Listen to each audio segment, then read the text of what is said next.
All right. Hey, everybody. Welcome to the Green Cover Podcast, where we have really interesting conversations with some of the top farmers and experts in the regenerative ag world. Join us as we learn together how we can better steward and shepherd God's creation for future generations. We have lots of interesting guests and interesting conversations on this podcast, and today's guest is no exception. So, Matt Powers is a author. He's a farmer. He's an educator. He's a family guy. He's a musician. Matt's done tons of different things, which makes him really interesting. But it also gives him, I think, some really unique perspectives into this world of regenerative agriculture, regenerative soil. And I think if you don't know Matt already, by the end of this episode, you will know Matt, and you will also be impressed. And as an author, should have had this a little handier. He's got a number of different books out. I can highly recommend Regenerative Soil, but he's also got books on regenerative microscopy and other things like that. So one of the things I like best about you, Matt, I'm going to give you a chance to kind of set the stage here. I love the fact of how you are a continual student. You have taught yourself all these things, and you're what, an English major and had a background in music. So tell us a little bit about how you got to where you're at, because it is not the path of tradition that got you here. Thank you, Keith. Yeah, it definitely was. This is the last place I expected to be. I thought I had it all figured out. I was trying to write science fiction novels. I was an English major, and I was a bass player. And so I just had four strings to worry about. And I had a two-story apartment. I was a professional musician. I had a two-story apartment in Brooklyn. And it was amazing, just playing bass, sometimes working at nightclubs with my friends who wouldn't let me even hang the coats. I would go and play bass while they worked. It was weird, but it was cool. So I was spoiled, and life kind of just kicked me in the pants. My new wife with our new baby got cancer, Mm. and it was it was like a hard stop to this rosy tinted view of the world that I had. It was really hard because I thought I had it all figured out. I thought everything was, I just was on this path, Yeah, yeah. and it was really hard because she got cancer, lost her thyroid. They removed it without asking her permission. They did it while she was under, and they're doing a biopsy, and then they took it all out. And so 3 months after they did the radiation, she got cancer again, and a month later, cancer again. And it was different. It was melanoma. It almost reached her lymph nodes, and if you know it reaches the lymph nodes, it gets almost impossible to stop. Yeah. So she was really devastated, super depressed. The baby during the radiation time had to go with her sister in Brooklyn. She was in my mom's attic during this time because she was radioactive.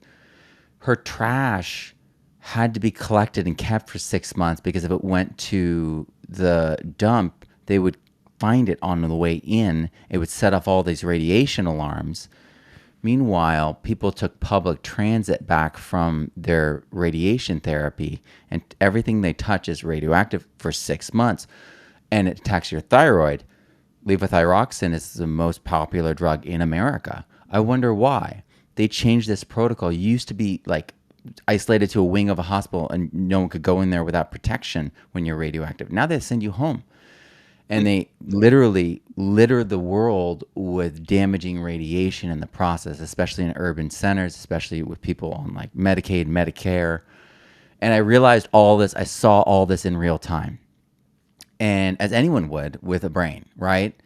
And I asked the doctors, How many years ago, Matt? oh my gosh, this was almost 18 years ago. Okay. Yeah. So it was a long time ago, and my wife lost her thyroid. They did the radiation, and I thought it caused the other. And I asked the doctors if it caused the other cancers, and they couldn't look me in the eye. They like made some like they're like, well, that's kind of like a stretch, and they would get out of the room immediately. And so my level of trust evaporated. my skepticism rose, my cynicism rose, and I became extremely depressed, paranoid, anxious, and feeling, because new fathers, you have this like you go, everything goes to like 11, right? New father overdoes everything, right? And so I was just worried. I felt so helpless. I don't know how to raise a baby. Life threatening. I'm gonna be left with a baby. So Hmm. I had all these like thoughts, and they ate at me. And so I wanted to figure this out, and I did go to good schools, and though I was an English major, I did some real school too. I'm kidding. No, no. I studied. My Shakespeare was my colloquium. I studied Shakespeare, for like the final stage, and I was an Irish Studies minor. I loved interpreting hard to read texts. So once I got into medical and science and food and all these things, I realized the only thing I could really control was making the right decision medically, but also food.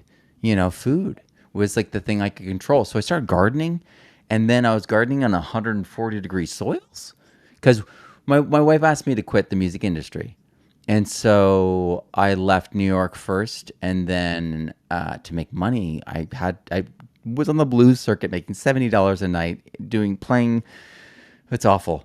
I went from getting paid $350 an hour to being paid the whole night $70, playing at Indian casinos where they don't even look at you. You're playing bass for 4 hours, and they're like, and Yeah. you're like dying inside Feeding the because you beast. thought you Yeah. were an artist.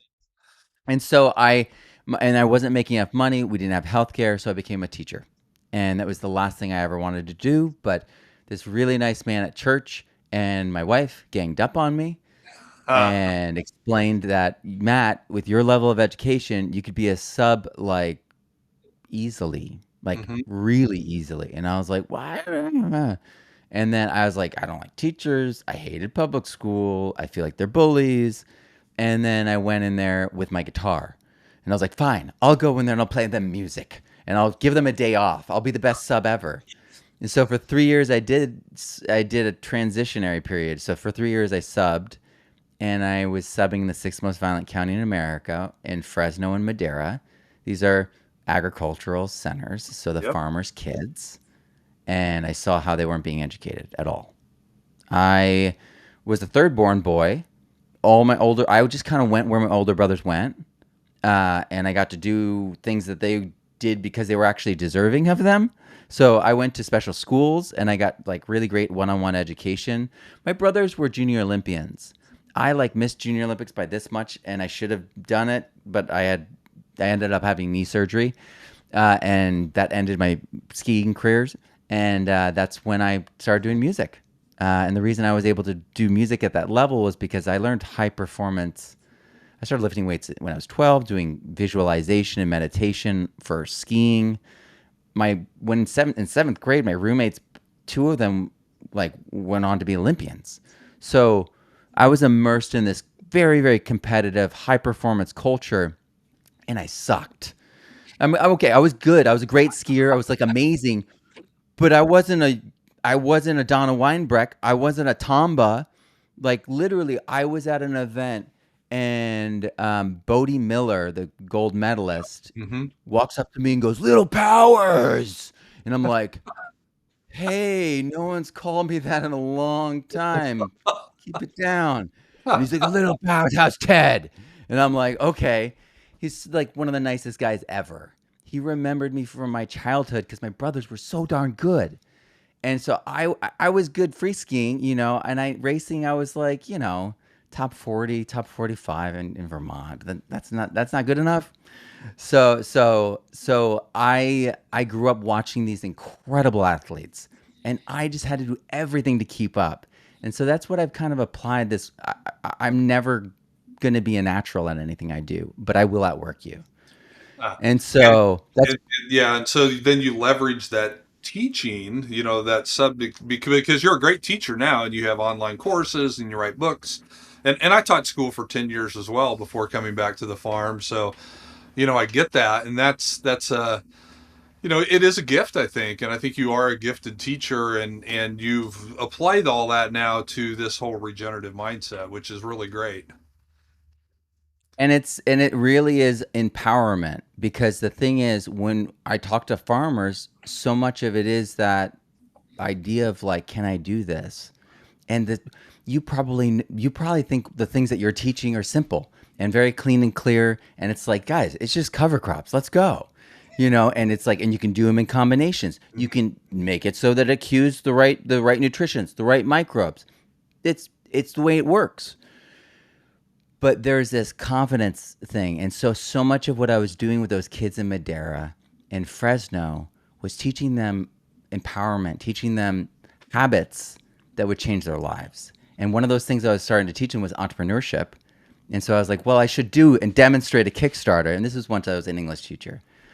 And they'd had no books at this school. So I had to create all the curriculum from scratch. We only had computers.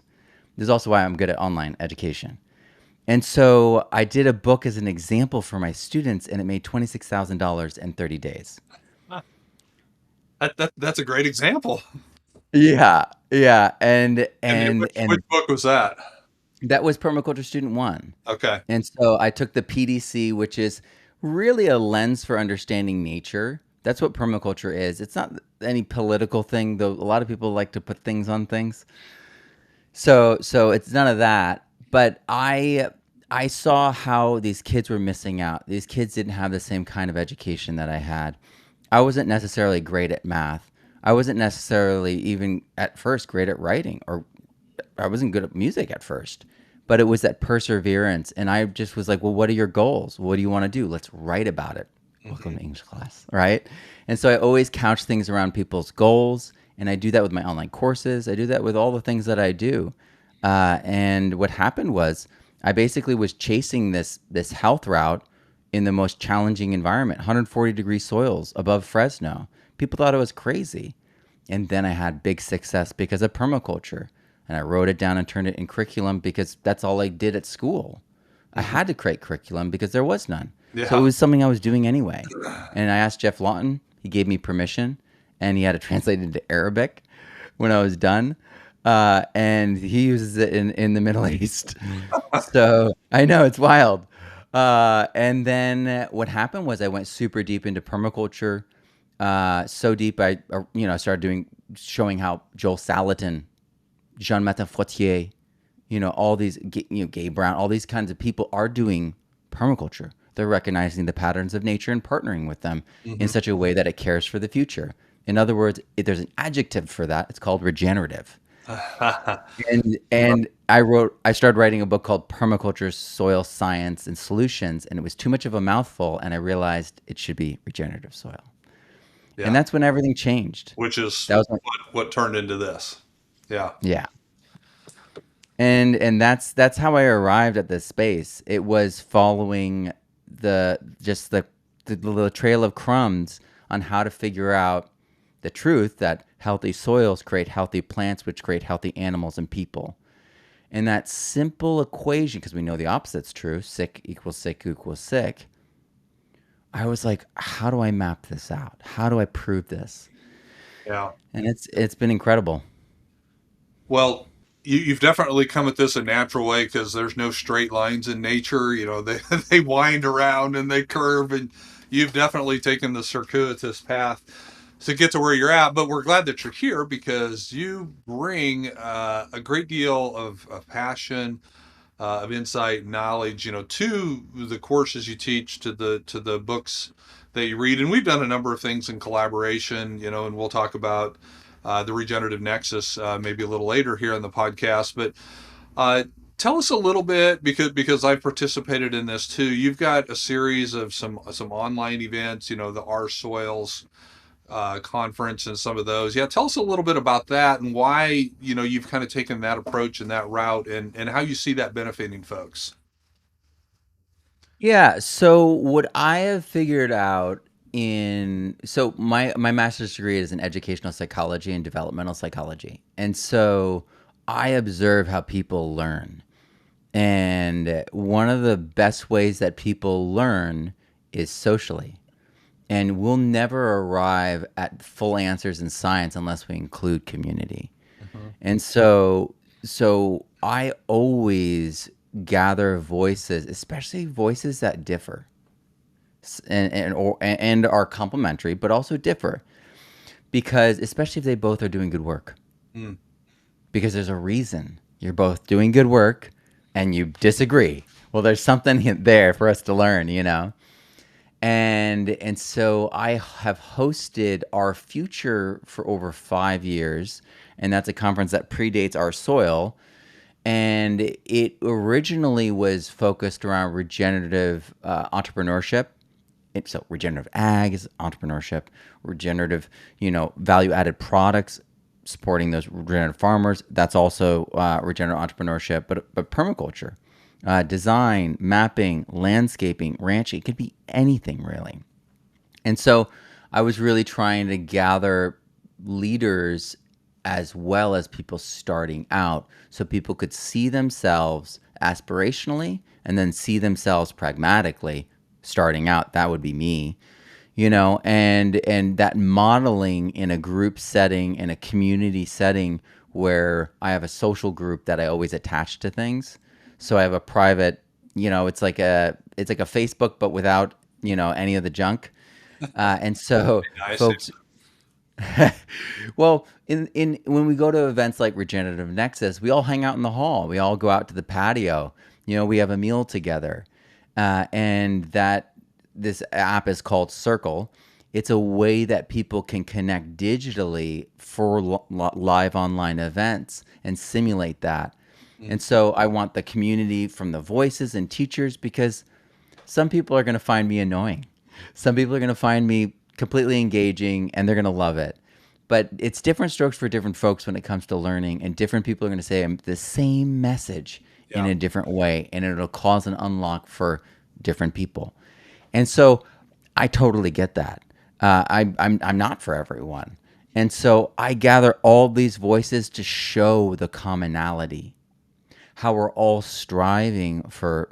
And this, to me, when you build community, when you build a scene of people, you actually lower antagonism between them. It's like soil organic matter being a buffer, right? These kinds of events, you see them as your peer. It develops this, not it erases animosity, and it opens doors. It makes it so these people who are the leaders, who are the experts, begin to be more open and communicating. And it also makes them realize like they are mentors, Hmm. which is a critical role shift for a lot of folks. So I see myself as a facilitator always. And so I am facilitating things for my speakers and trying to, I do live panels and I match people up that I think would be interesting, might like each other, but also might disagree, and we might get, some deeper knowledge. And but I always think about facilitation of growth and empowerment, because that's where it's really at. And in that state of learning and in that state of growth, we're in a state of humility, and that's the ultimate state of receivership. And I really believe that when we're in the right spirit in these gatherings, amazing things happen. And we see it certainly in person, like at Regenerative Nexus. We see it, at Eco Ag. We see it, but online it's harder, and that's why I have the private group. That's why I do group sessions where we break up the actual viewers into small 3 to 4 person groups. I do this a lot in my courses. Actually, my microscopy course, they connect their camera from their microscope directly to Zoom, so they show in real time in HD what they're seeing in the microscope. So they can ask questions in real time. They can, actually share and be the teacher in small groups and tour their sample and take turns doing that, develop their eye, authentic learning, breaking down that fourth wall. Yeah. So I'm always trying to focus on that, and Our Soil is just the same thing. It's a facilitation of the focus on regenerative soil, and Our Soil is a pun. I'm an English teacher, right? My dad's also from Iowa, so you got to remember the humor. Uh, so That's fair. Yeah. so So it's ours. We have to take responsibility. If it is ours, it is our responsibility. Right. And that stewardship aspect is critical. And when we see each other along those common lines, like, wow, you're doing natural farming and it's all, anaerobic ferments, and man, your product's so good. Your test results are amazing. You're like, I'm doing all this aerobic stuff and and it's going really well because my soil is like this and your soil is like that. And that's that realization that people are mostly talking bioregional. Like, this is the best formula ever, and they're just talking about it's best for you and maybe your crop and maybe your soil type, Right. But that humility aspect allows us all to learn and grow. And when we gather people, it naturally happens. And when we do transparency, when we're sharing and showing, that's the spirit of the Our Soil database. And that's going to be this is going to be a place where we have people from the Our Soil database present their findings annually as well. So it's going to transform and grow. But this October 1st or 5th, we're going to have Our Soil 2025. We're going to have over 30 speakers focused on regenerative soil. And these are people who are testing. These are people who are consulting. These are people who are farmers. These are people who are ranchers. These are people who are researchers, and also gardeners, permaculturists, indoor growers. And all of those people are part of this. And, same thing with cover crops. It's not a common practice to do cover crops in indoor growing because they feel like they can control everything. So why not? Let's control everything. Hmm. But the reality is it's like the cannabis industry has once again pioneered and proven it's unbelievable. Not just cycling and keeping the same soil so you have the regenerative aspects, because it's regenerative means it returns the next year. Yeah. Regenerative, it comes from the Bible. It means resurrection. Yeah. So, And there's no technology that can be a substitute for a green growing plant yeah. working in conjunction with all of those microbes in the soil. I mean, that's, the way God created the ecosystem to work. And so there's no technology that can replace that, whether you're indoors under grow lights or you're outdoors on small scale or you're across thousands of acres. It's the same principles, that growing plant, putting carbon into the soil, feeding and encouraging, recruiting all these microbial communities to essentially to do their bidding. Plants are really genius in order to be able to do that. I kind of like that actually. Yeah, when they have everything they need, and that's why it's so incredibly important that we prepare the soil, that we test, and what's so incredible now is that cover crops are sophisticated. I mean, what you guys do, the way that you're like, oh well, what are you depleted in? Like, Mhm. what are your goals? It's like those two metrics. Where are we at? And what's wrong now? Where do you want to go? And what must be true for that to be there? And to do it so naturally, and it's yeah, I don't know anyone else who's doing it. What you guys are doing is critical. Yeah. Well, thank you, and yeah, we're excited to be a part of this space. And I want to go back to something you said earlier because I think it's so important, and that's when you talked about the importance of having a humble attitude, and just whether you're the teacher or the student, whether you're a part of an entrepreneurship startup or of an organization, that humility is so critical. And I think Mm. one of the keys to being humble is really truly understanding, that principle of soil health, called context. Because, you mentioned earlier, we can have two people doing it two different ways. Neither one of them are wrong because the way that I do it in my context is going to be different than the way you do it in your context. And I think understanding that context, whether it's, the environmental and the agronomic context of your soils and climate, or just the background that we took to get to where we're going to be, that's a huge part of being able to remain humble, because that person just doesn't have the same experiences that I do, and I really appreciate you saying that. and something that I have to remind myself of because, man, it is not easy. It is not easy. Pride was the original sin, and it remains, alive and well today, and most of us. Oh yeah. I have to remind myself that I have to always avoid speaking in terms of who's right. Yeah. Because it always creates up you versus them situation, and that's not actually what we want in life, in relationships. Yeah, and that's one of the things I try to share this with folks all the time. That's one of the things that I like best about this whole regenerative agriculture movement is because I mean, think about it, Matt. It's one of the few places where everybody can come to the table, and it doesn't matter if you're, West Coast, East Coast, Midwest, Republican, Democrat, farmer, urban person, young, old. Everybody can come to this table and come away with a win. There doesn't have to be losers in it because, the farmers can win, the consumers can win, the economy can win, the environment can win. And so, but that's such a foreign concept because we live in such a, let's say, divided society, and, media and advertisers, they play on that, and they want to keep people divided a lot to, to get their emotions up because that helps sell stuff. But, in this movement, I don't know that we have to be divided. We can all come away with a win. And I really like that about this movement. And, and I hear that message come through loud and clear on a lot of your content as well. Yeah, we're really at a time where people are starving for common sense, for straight talk, and for things that they can do, and they're pragmatic and they're verifiable and replicable. Mhm. And that is a beautiful thing.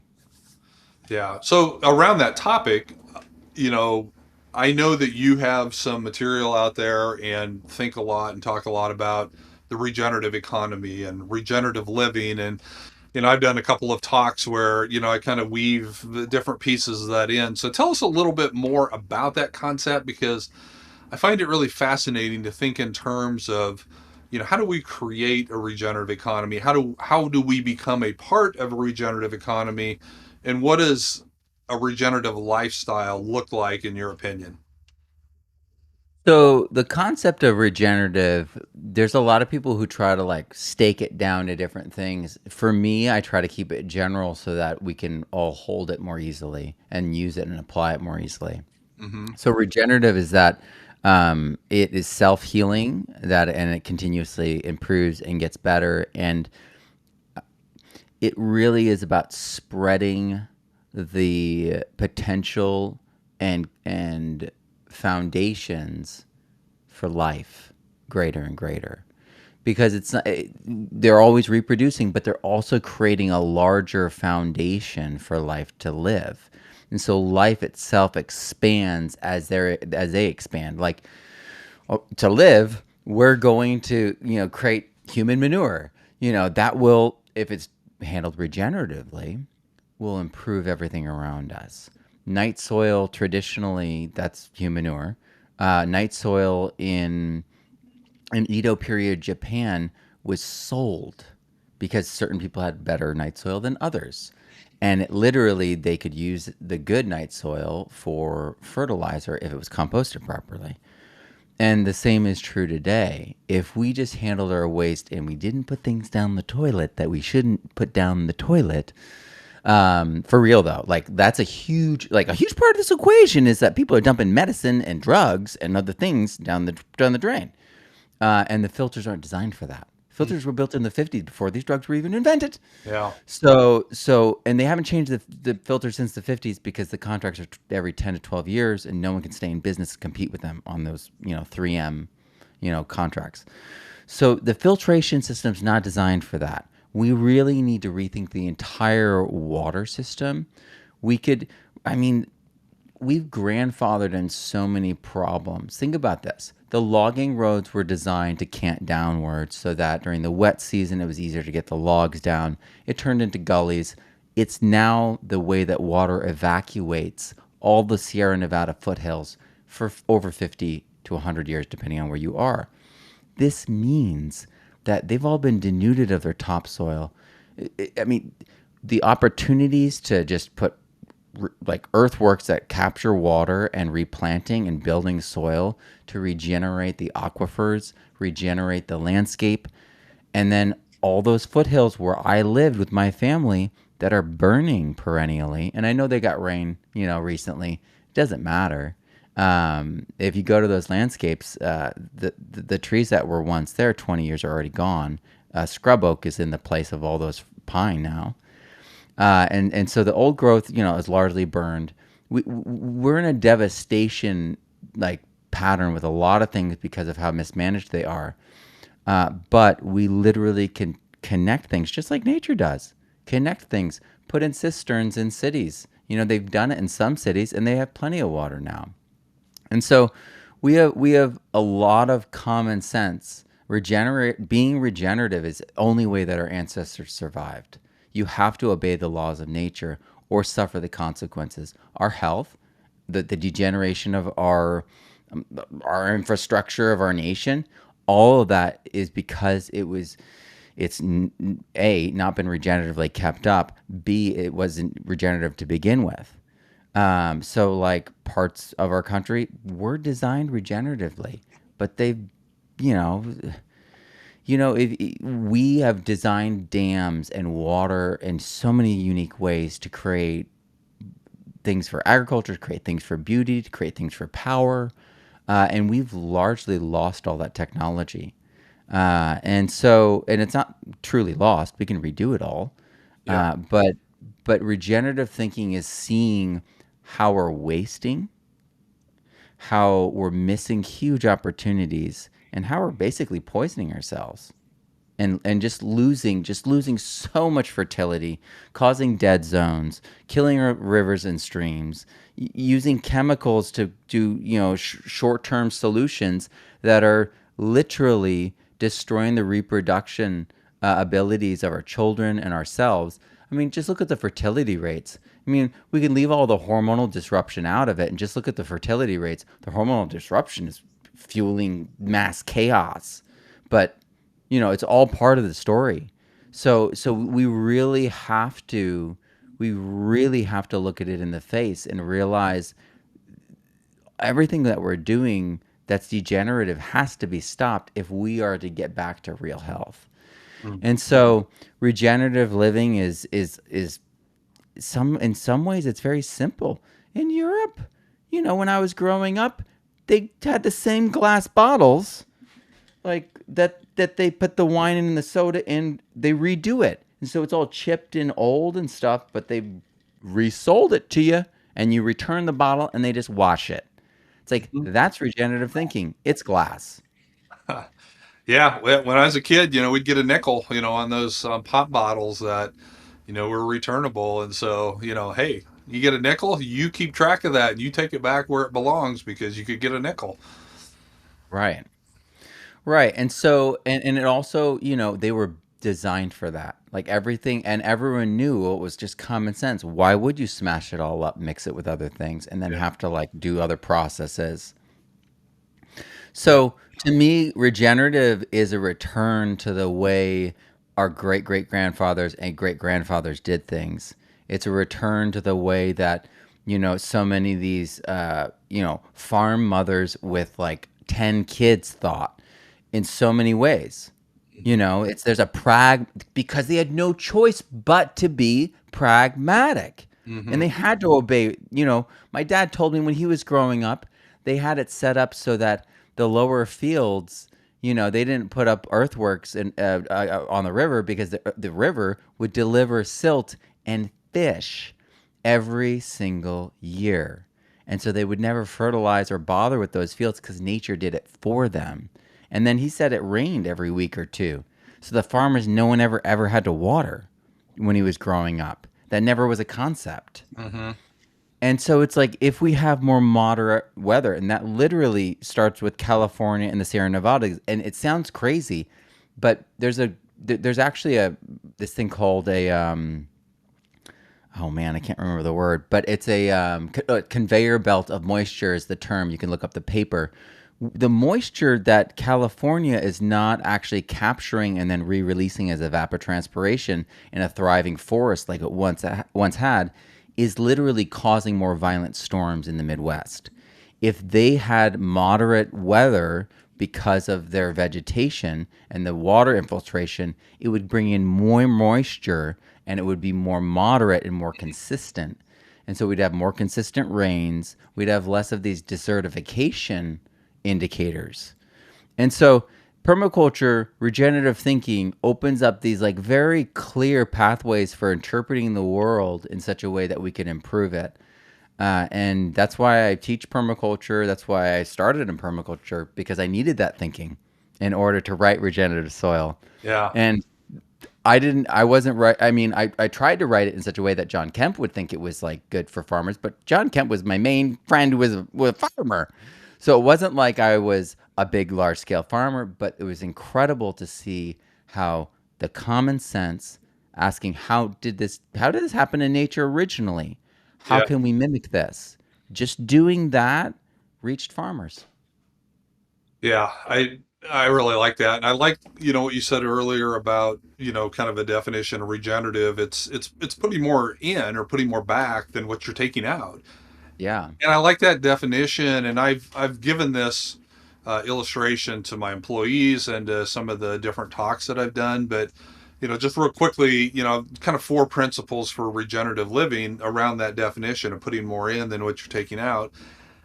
I say that if you're really going to have a successful life and be a contributor, you've got to be regenerative in your finances. You need to save more than you spend because Matt, think about how many people are so far in debt. How are they going to be any help to anybody down the road? How are you Mm-hmm. going to help out your family? How are you going to help out your friends? How are you going to help out somebody at church when they have a need if you're already in debt? So regenerative financing, you need to be saving more than you spend. You need to be a regenerative worker, which means you are giving more than what you're taking. So if you've got a $15 an hour job, do $18 worth of work. You're getting $50,000 worth of salary, bring $60,000 worth of value to your employer. And so just again that whole mindset and I promise you and we've got 55 employees, so we see this all the time. When you do that, you will get noticed and you will get moved up and you will get rewarded. But you do it because you're a regenerative thinker. You want to put more in than what you're taking out. And then regenerative relationships, put more into the relationship, whether it's a spouse, a child, a friendship, whatever it is, put more in than what you're taking out. And then the fourth area is in your community. We don't have strong communities because we have more takers than we have givers right now.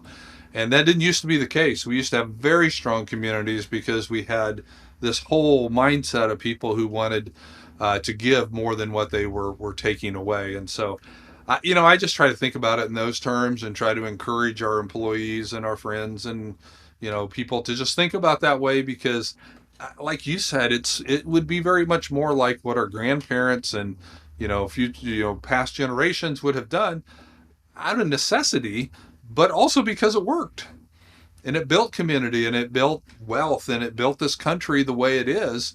We're essentially mining out everything that they built through their regenerative mindset and lifestyles through generations. And now the government's mining us. Yeah. Well, that's a whole nother episode. But yeah, no, it's really a problem, and the only way I see it forward really is developing regenerative independence at a bioregional level, which starts individuals with their mindset and then goes to a family level, goes to a business level, goes to a community level. That's where it starts, but it turns into that. And that's the only way America ever was formed was we had the ability to declare our independence because we literally functionally were independent. Declared our We didn't need independence. them. Yeah, Yeah. And yeah, so that's what we need, I believe. And I've said this for years in permaculture. I know it sounds political, but for years, this is the key. It's like if you want those things, well, how did we first do it? How did it originate? That's always kind of my question. Well, that's a good question, and I think so much of that starts with that entrepreneurship mindset that you talked about and that you try to encourage. And frankly, we love, even for employees who don't, they're working for me, they don't necessarily have their own business. I want somebody with an entrepreneurship mindset because I want them to think more like an owner. I want them to think like a pioneer rather than just an employee. And some of the best employees that we have, and when I go looking for interns, University of Nebraska has a really good entrepreneurship program called the Engler program, and they teach those kids how to think like entrepreneurs. Man, those are some of the best interns because they know how to think. They Yeah. think in the way that we want them to think. They can think for themselves, and they don't just wait to be told what to do. They're constantly coming up with ideas how to make something better. And they've got different perspectives, they got different backgrounds, and they see things differently. And man, we need that. We don't want to just get stuck with our own viewpoints and our own experiences. We need to import that from the outside as well. And I know that's part of what you're teaching in your entrepreneurship classes, and I think that's great. And I think so many of us have prior skill sets. We've had prior careers. And what happens is we hybridize this understanding with that, and we end up being disruptive innovators and disruptive technology essentially in our own industry. So, it's or we provide an insight to ag or landscaping that's never been, because we're from a different industry. Hmm. So I think it's a huge opportunity right now for people to hybridize, reskill, because I mean, it's a time of great changeover, but it's also a time of great need. Something that Mark Shepard said years ago, but it seems to be still very true, is that there's just not enough. Like there's not enough regenerative product. Like the demand is always bigger than what's actually there. Yeah, and hopefully we see a little bit of a shift of that, and hopefully the Maha movement encourages more people to push that way. Now, you spoke about, being a disruptor and having disruptive, thinking and technologies. And I want to kind of shift gears a little bit here because I think what some of the things that you've done in microscopy is really interesting, and you've, you know, uh, come up with some breakthroughs, in my opinion, of how you've done that. And I think, again, I think it's a great story of how, a bass player turned microscope expert. But talk just a little bit specifically about some of the innovations that you found in your lighting techniques of how that's changed the way you look, particularly at plant roots. But I know I've heard you talk about this, and I want you to share it with other folks because I think it's really interesting and shows how when you don't get stuck into just thinking the conventional way, new things will come about. Yeah. Yeah, so I wrote Regenerative Soil first, and I had developed this combination of chemistry and biology and communicating how they overlap, and they're all part of soil cycles. And so I was well versed in the mycology side of it. And then when I took Elaine Ingham's course on advanced microscopy, I was like, what? Oh. And I just realized she had no mycology experience. And I was really, really lucky that William Padilla Brown, Alan Rockefeller, Mandy Quark, all these incredible mycology, really, they're citizen scientists, but they're pioneering things. And well, Mandy has a degree. She's a degreed scientist, but she's also doing it independently of a university. So she is a citizen scientist independently. But I was very, very lucky to have this like insider track with these people that's cutting edge that taught me all this stuff, that helped Regenerative Soil be so incredible, allowed me to do DNA testing. And I started doing research on microscopes at the same time as I was realizing, like, she's like, there's no mycology here. What about arbuscular mycorrhizal fungi? This is like a major part of my book. And I'm like reading through, and I found this microscope, and it actually was like on her like on the page by LW Scientific that you could get a discount from through her students. And so I found it. There's this paper on there actually written by her, even though she doesn't use this technology. She wrote it when she was a grad student in 1982. So this understanding that epifluorescence lighting makes mycorrhizal fungi glow is, over 40 years, almost 50 years old. So it is not anything new, but the technology changed. This new microscope that I was looking at had an LED light instead of a mercury lamp. So the mercury lamps, they break after 2,000 hours, they explode, and then you need hazmat suits to clean everything up. It is not safe. You're not bringing it out into the field like Ryan Noss does. You're not you're not taking chances, and it's also dangerous. And so they do it in a lab setting. Those folks weren't working with farmers. Those folks, didn't. Those farmers didn't have access to that technology, so no one was checking their mycorrhizal fungi. And I had this epiphany. I was like, wait a second. This allows you to see the mycorrhizal fungi, yet no one checks. They're just buying it every year. And then I'm like remembering my book, and I'm like, and it's just regenerative. It's regenerative. Otherwise, it wouldn't have been here for millions of years. Like, like I realized all in a moment, like I was about to like ruin some mycorrhizal inoculant person's dream of like tricking people every year into this. And I was like, well, I'm sorry, dude, but we got to be able to make things regenerative. Mm-hmm. And so I realized it was this moment. I had the ball. I like caught the ball, and I was like, I have the ball. The field is empty. That's the goal. And I just Run, ran, run, Matt, run. run, right? And I'm like talking to Dr. James White, the rhizophagia expert. He's actually a Rutgers University mycologist. He's been teaching mycology for over 40 years. So I'm like, what is this? What is that? What am I doing? And he was like just blown away by my pictures, because this microscope that I happened to get takes National Geographic. This is what I'm talking about. Takes National Geographic level images. It's a 4K camera. And because of I had already written Regenerative Soil, I had already taken Elaine's course and been like, wait a second, that's not right. And because of I'd written and reread so much research, I was told by Dr. James, he's like, you're going to be a professional within months. And I was like, are you serious? He was like, well, yeah. It's like you're discovering things. I've never seen that. I've never seen that. And I was like, okay. And then I realized like I had something, and I started writing the book Regenerative Soil Microscopy. I did a Kickstarter for it. And what's crazy is the Kickstarter itself was its own event. I, in the middle of it, realized we needed a database for everyone's pictures that are going to be awesome, because I'm going to teach you how to do that, right? And because I was swimming in pictures and videos, and I was like, how do I organize this? And then I realized everyone needed to organize it. I came up with the idea. The idea exploded because everyone was like, who had already been doing this for years, soil food web trained, immediately saw that what I was teaching, they didn't know. From the pictures, they immediately saw that this Elaine Ingham doesn't do this. Oh my gosh. And I'm showing like everything, and then the database hit. They have no way of communicating as a community. So none of these microscopy folk were ever comparing their test results.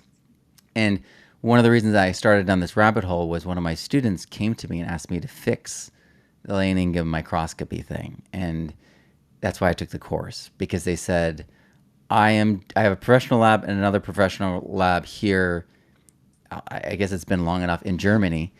A farmer gave us the same sample, and we gave completely different answers, and then he exposed us and embarrassed us. What do we do? And I basically went away for a few months and came back with my answer. And he was like, really? Really? And he stayed with me through the whole process of writing the book and was one of the final reviewers. And he had several epiphanies along the way as well. And so I created that month during the Kickstarter, the RSoil database and manual lighting. And so now this is an invention LW Scientific has created called the soil light to do my idea. So my idea was to have light from above, just like epifluorescence is from above, the white light's from below. So you only get silhouettes.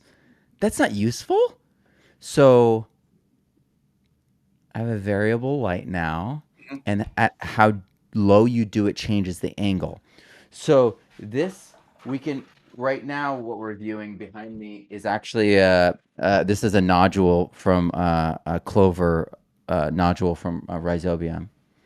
So nitrogen fixation, right? We're talking about cover crops. I thought it would be appropriate, Yes. but I was able in this short period of time with feeling the needs because I'm always gauging my audience because I'm from a classroom environment. I was the head of the English department. When I was an English teacher, I taught other teachers how to get rid of homework and get the highest test scores in their in the county without homework. Because authentic learning, we don't go out to the woods together, chop wood. I teach you that, and then you go home and do a worksheet. No, you're going to remember it forever.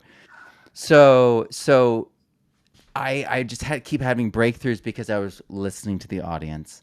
I was trying to facilitate their success, their greatness, and that role. That's my secret to success because what I'm doing is not just empowering them. I'm making sure that they're actually learning the things I'm teaching them. It's an assessment.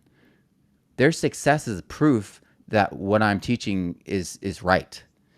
And so it's this full circle thing for me, and that made $86,000. That Kickstarter, the biggest Kickstarter I've ever done, and then since then I created the course for that. The book was written and released. I had like 40 pages of it written. It turned into almost 300 pages long. It has case studies, microbial profiles. It has comparative studies. It has DNA readouts that are comparative too between different composts, different soils. And then it also has how to operate a microscope and then how to test and do the testing protocols. So what happened was in my research, I figured out that all labs have their own protocols and there's universal principles they use to create their protocols that align to their goals. And I was like, okay. That's why you have to be trained by the lab you go to. And they want people who were like, I get it. And so I just basically looked at all the tests that are possible out there, hybridized a few of them, and then made some that you combine, you do both. So you need both to triangulate your understanding. And then I created a few. Because what I realized, I had a bunch of breakthroughs.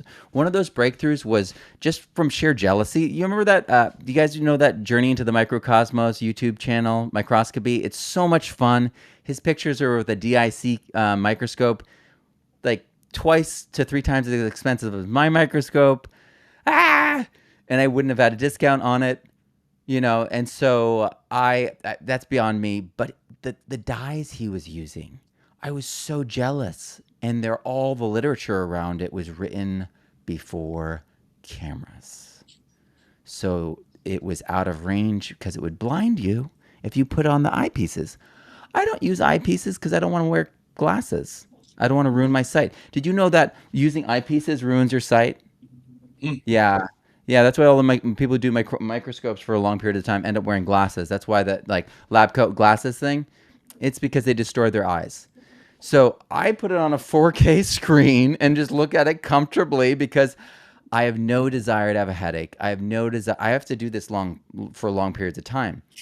So, so I pioneered essentially a new way of doing this for a lot of people. People were like, "Wait, it's I find it better to do it here." It's like, yeah, and then you never share it with other people in the community. You never get verification that you're right. You just believe you're right. Like it causes all these problems. Yeah. And so I'm like, I'm going to share everything. I'm going to share it with all these scientists that I trust as my mentors and get feedback and learn from them. And then I'm going to bring that to the community with vet. And I also do things like I get lab certified samples because it's the only way to really be fair to your students is be like, no. This is a lab certified sample from Carolina Labs. This is, streptomyces. This is Bacillus subtilis, and so I do a lot of that. And it's just been wild because no one did any of those things before. Simple things like taking the same fungi and putting it through 40x magnification, 100x magnification, 400x, and 1000x all on the same page. Never seen that before, because then you would have a frame of reference, so you'd know how big something should be. Hmm. So so I just spent like all this time applying the regenerative pragmatic lens in a way that I could show publicly and have it be replicable, verifiable, and beneficial and actionable. That's the other thing. So much of it is navel gazing. They're like, "Well, I learned this and I learned that." And I'm like, "Well, how can that help you make a decision with your cover crop? What are you going to do differently now on your cover crop now? You know?" And it's like, oh, we want a big, phosphorus uptake. Well, let's get arbuscular mycorrhizal fungi in there. You want to erase your phosphate, fertilizer regimen? Maybe you still need it during fruiting, and you do it as a soluble foliar spray. Then maybe that's what you do, and then you don't need it any other time, and it never touches the soil. Hmm. It's like it's really that powerful. It can do 50 to 80% out of the gate. And same thing with like yeast, lactic acid bacteria, and purple non-sulfur bacteria, like in that product Terra Organics EM1. These things can erase 50 to 100% of the costs when it comes to nitrogen and phosphate fertilizers. And you can verify that the mycorrhizal fungi is there with this microscope because they glow highlighter yellow, and it's very easy to see. And they have little train tracks with little hyphae and little round spores, and you can just see it. So we've arrived at the final ability to do this stuff, and that's just one of the things I've been able to learn is the mycorrhizal fungi thing. So Yeah. it's just been blessings after blessings. Well, that's yeah, and again, I love how creative you have been in your thinking to come to those things. So, Matt, kind of as we kind of wrap this up and bring it to a close here, tell people if they're interested in taking the class, ordering a book, becoming part of the Our Soils workshops or community. How do they do that? Where do they go to get connected to these things? So if you type into your URL just regenerativesoilscience.com, it'll take you to all the books, all the courses, and and it's a lead site, so it'll take you to my course page. It'll like transform. So if it's okay if it says Kajabi, that's my course. So my course platform. So these are the books. These things work together. You literally can use these books and have incredible things happen. People have used just the book and doubled their yields. So it's all I'm doing is putting a frame, a picture frame around nature that creates enough clarity that you can begin your relationship and feedback loop with nature. So regenerativesoilscience.com. You want to join us in regenerative soil microscopy? September 15th, we have the new course. So the new season begins September 15th. We would love to have you with us. Regenerativesoilmicroscopy.com. It's again another lead link. Just type that in and it'll transform into the course. And there's reviews. We have everyone from gardeners, everyone from farmers to researchers to university professors to compost companies. We have biofertilizer companies. There's a lot of people. It's an incredible community. Many people say the group work we do, where we share our cameras, is the best part. And we meet weekly, and people learn in person. We have training videos too, but we literally gather for 3 to 4 hours at a time on the weekends, and we do the work. So I hope that you join us. It's an incredible course, and folks love it. So check it out.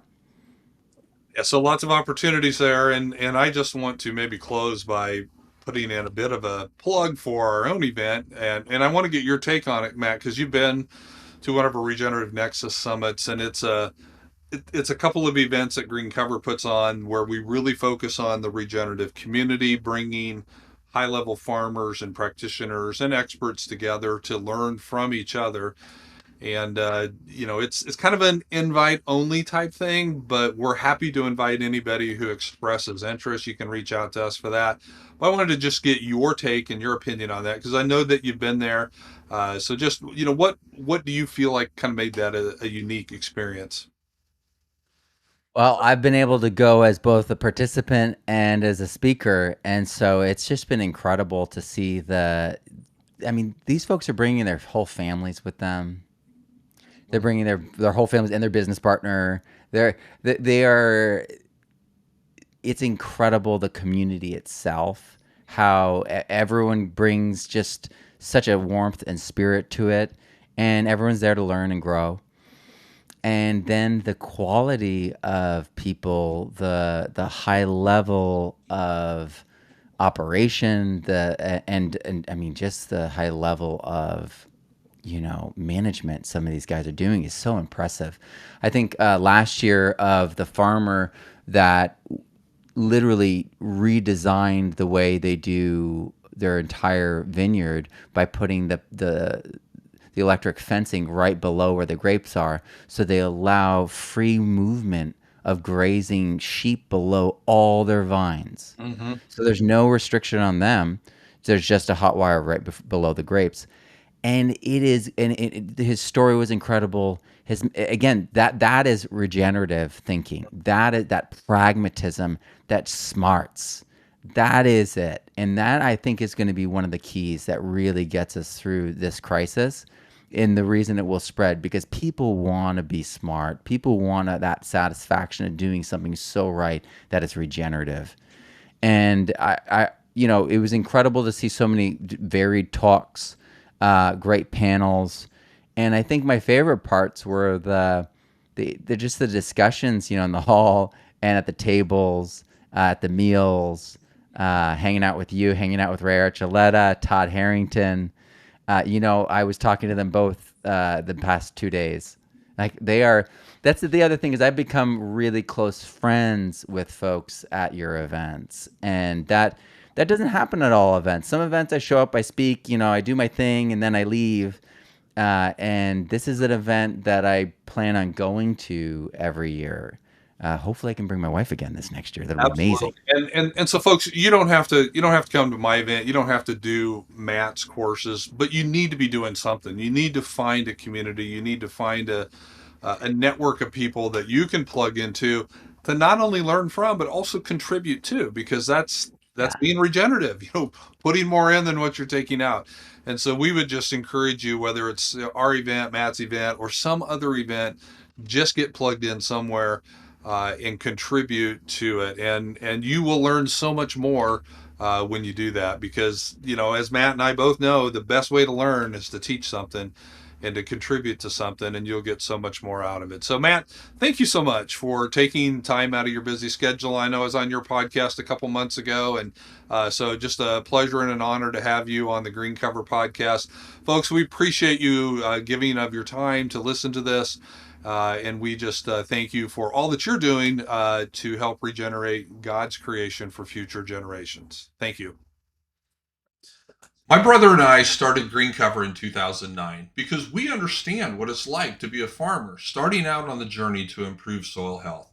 We saw the power of plant and biological diversity on our own farm here in Nebraska, but we found that it was difficult to get the right cover crop seed mix. We also learned that there was a big learning curve in successfully implementing cover crops. That's why we built Green Cover, so that farmers like you can access the highest quality cover crop seed put into the right diverse mixes, along with the technical advice and the educational resources to help you successfully implement cover crops on your own operation. So contact us today and we'll help you with the right cover crop mix for your farm or ranch, so you can regenerate your portion of God's creation for future generations.